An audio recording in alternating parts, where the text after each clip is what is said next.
Hello and welcome to another jungle video, and in this one we are going to be talking about the 12 rules for jungle life and antidote to being hard stuck. I hope you get the reference, but basically the point of this is to give you some refreshers, some points of views, some tips and ideas about how you can harness your best jungle self in order to grow your LP gains, grow your rank higher, and it's also worth noting that this isn't necessarily just for junglers, but it can be for all roles, just adapt the language very slightly. Overall, hopefully it should help anyone who's playing this game from any position if you happen to be feeling a bit locked in carbonite. So as always, please consider leaving a like and of course subscribing if you enjoyed these types of videos, those types of videos, all my kinds of videos. Don't forget to head to the Patreon for full coaching VODs available to you as well as tier list infographics. And now without hesitation, let's begin. And first up, the first rule should be a pretty obvious one for you. Play with confidence, but not with ego. Obviously, this is a disease, right? The ego disease affects everyone of every rank, specifically those with some elitist attitudes at the top of the ladder, but it does of course happen to basically everyone. And the point simply is, sometimes you are not the win condition, sometimes you are.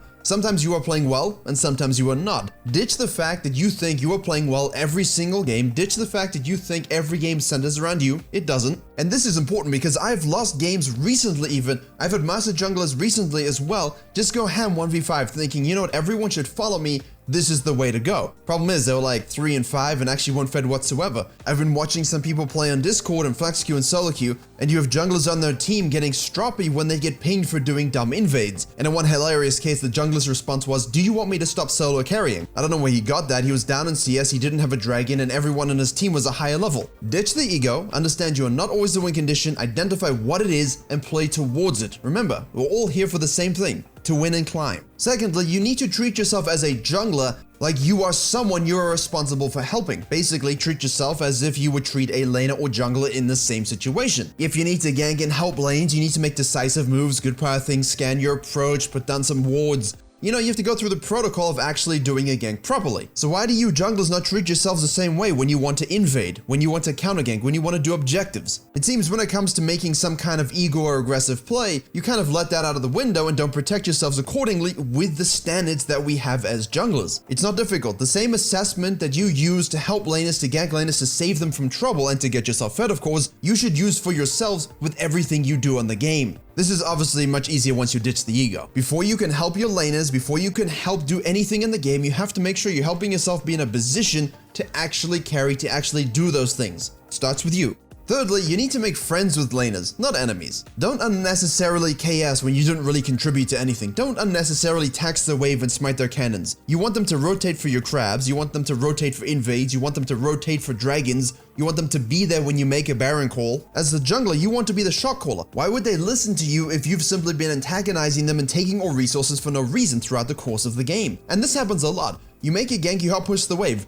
You don't need to yoink the CS, especially if you get the gold. We're just there for some experience leeching. Sometimes it's okay to take some gold, but just don't go out of your way to tilt them and scam them for no particular reason. Support your laners so that they can support you. The fourth rule really doesn't need much adapting because it's something you should implement in every aspect of your life. Focus on comparing your rank to what it was yesterday and not to someone else's rank today. Who cares if auto attack abuser is D3 today and you are currently gold 4? Who cares if someone else that you know gets master tier and you're still stuck in that diamond grind? What were you yesterday? Did you improve? Did your rank go from D4 to D3? Did you get gold for the first time after being silver stuck for a while? This is improvement. And this is something we talk about in weightlifting and bodybuilding and powerlifting. Not everyone wants to compete. Not everyone wants to lift the heaviest weights. Not everyone is interested in the same exercises. Some people have injuries as well. You have to focus on your own journey, physically, with your goals, what you want to look like, how much you want to lift. It's the same thing in League of Legends. Maybe reaching Diamond playing Ornn Jungle is more satisfying to you than reaching Master Tier using Hecarim. And honestly, it was for a long time for me as well, before I decided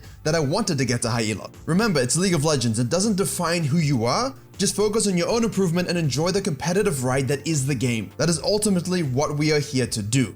Rule number 5, do not let your laners dictate when you invade, when you do objectives, when you secure crabs, what side of the map you're on, or anything. The laners do not tell you your pathing. Do not be baited in by their calls. As I said, the junglers want to be the shot callers. You need to know when to sequence, when to counter gank the enemy jungler, when to invade him, when to cut him off, how to start the objective ping pong in your advantage. how to get that jungle tempo cascade moving in your direction. That's what that video was on last week. I've seen it so many times in coaching where a jungler will basically set up a bottom to top sequencing after a bottom lane gank but the bottom lane says, hey, let's do dragon. He decides to say, you know what? Yes, let's try do it. But they don't have the resource advantage. The enemy laners are collapsing first with a fresh buy. You have no other camps in the map to fall back to, and the enemy jungler wasn't even in the area to do it. You just baited them in with a bad call. It's also okay to knowingly give up a dragon if you gain way more in camps and in heralds and in top lane dives, and then you've set yourself up with a huge gold advantage that basically just allows you to get 4 in a row. But only you as the jungler will know that because the laners are very much focused on their own game. Number 6 is to ensure your clears and jungle routes are absolute perfection, input Magneto meme, before you perhaps decide to flame your laners CSing, or most importantly when you flame them for dying to ganks. A lot of the times laners will die to ganks and you could have been in a better position to counter it, to make the first move, simply by having a better clear, a better jungle route, and understanding what the game plan was. I'm going to be talking about a jungle routes video later in the week about this, but it's also very connected to tempo, because if you clear badly, if your routes are imperfect, if you let the enemy jungler strike first on your lanes, and now they're behind and you can't really do anything about it, that's on you. Make sure you focus on yourself before you focus on others. Number 7 is pursue what lets you obliterate the nexus, not what gives you 100 gold, like an 0-10 Yasuo. The small dopamine hit for tracking down kills, the small dopamine hits for killing someone and not playing them, do they actually help you win the game? Did that chase down help you? Or could you have just let them go back to base while you take a Baron? Did the fact that you greeted for that dopamine hit on the invade and kill the Shaco help you win the game? Or because you overcommitted even though you came out on top, you had to reset giving them a dragon? Make sure you focus on the objectives, on the game flow, and the experience and gold advantages necessary to actually win. And on the face of it, it might sound obvious for you to do this, but a lot of people don't, and then they get caught out and then you lose. Number 8. Track well and don't lie about jungler locations, because in this case ignorant tracking can be kinda construed as lying. The absolute worst thing you can do is mistrack level 1 where the jungler started. Yes, laners should do their own tracking, but if you're not tracking as a jungler, which is your sole purpose, and the laners are, then I think you've missed the point of how you want to carry games, because that's not it. Track as best you can, and you know what, you can do this very easily with your counter ganks, with your invades, with your deep vision control, your anticipation plays. If you play the game properly, like we did in the S+ jungler guide, it's very easy to track the enemy jungler because he has nowhere else to be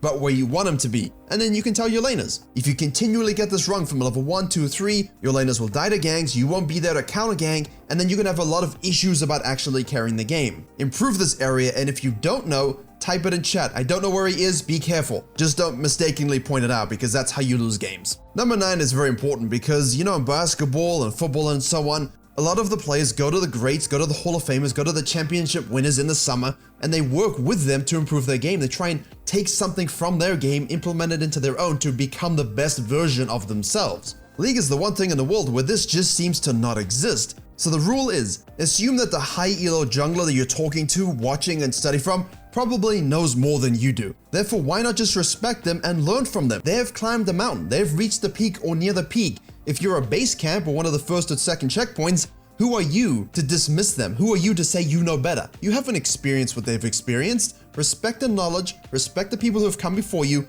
learn from them, and climb. All you have to do to understand this is become Master, Grandmaster, Challenger. Go play some normals, go play some flex queue, go stream. You will have every normal player in alt chat if you lose or whatever. You'll have everyone in Twitch chat insulting, second guessing, backseat gaming. I don't get it. The equivalent is calling Kareem Abdul-Jabbar to tell him you want to work in the summer, and then when you get together, you say, you know what, I can actually do the sky hook better than you. Maybe you play against Elgin Baylor in the 70s on the park, and you beat him in a 3v3 game where he's just chilling, and then you decide to flame him because he didn't win a championship. Yet he's still one of the all-time greats in the NBA's history. So it sounds kind of dumb when you say it out loud, doesn't it? Rule number 9. Apply this to every aspect of your life, please.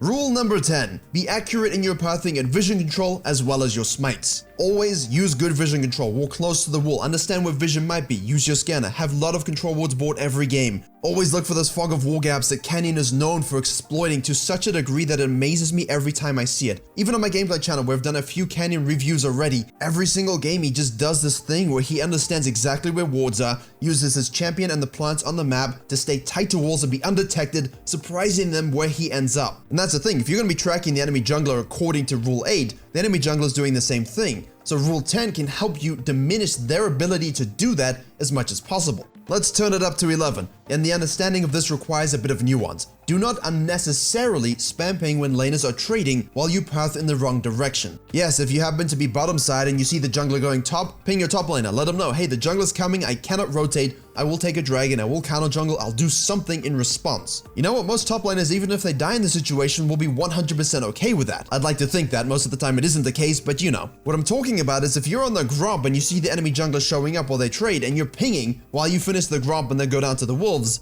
what are you doing? You're gonna tilt them, you're gonna tilt yourself, and you're gonna put yourself in a position where you cannot win the game. Reactively path when you can, and if you can predict where they're gonna be and you're on the same side of the map, position yourself to gank, position yourself to counter gank, be a meaningful and active jungler. But at the same time, if your laner is doing a great trade which he can win, and then the jungler's gonna show up afterwards, don't ping him and distract him and let him give that up just because you had a different game plan. Sometimes it's okay for those things to occur, provided you make the right map play afterwards. Finally, rule number 12, very important, just like rule number 9, say well played and good job to laners who show sentience and help you or simply just play well. We all complain about League of Legends being toxic in the community and the games, how it's better to mute all. You know what? Be the change you want to see. Spread this mentality, spread rule 12, spread rule 9. Let's bring it back to respect the people that are better than us, that we can learn from them. Let's bring it back that our teammates are also somewhat mostly human beings that we should respect as well. You know what? Even if I have a monkey on my team, I still want to win. I'm still going to respect him as a monkey. We can solve this toxic problem with our own attitude,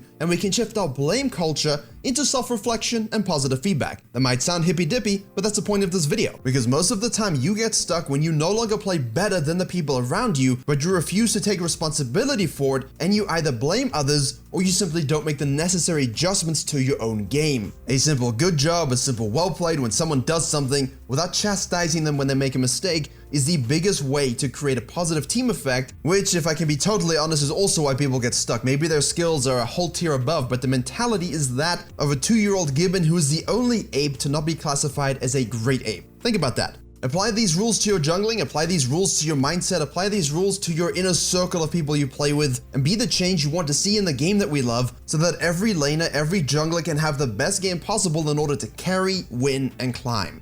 Obviously, I have to add the disclaimer that this is based on Jordan Peterson's 12 Rules for Life and Antidote to Chaos, and this video isn't in support or against anything. It's not really making a comment whatsoever about Jordan Peterson himself. I just thought it would be an interesting way to sort of present a lot of tips that you need to keep in mind as you're trying to climb, as we get through the mid-season, and something that can really help people stop being stuck as we continue to reach our peak and reach our ranked goals. Thank you very much for watching. I hope you were able to enjoy and learn something. Please do like, share, and comment if you did. Don't forget to subscribe to the gameplay channel, to join my Discord, to join us on Patreon if you want access to tier list infographics as well as coaching VODs. And as a 13th rule, make sure you keep your beards oiled, balmed, and combed. And as always, I will see you all in the next tutorial.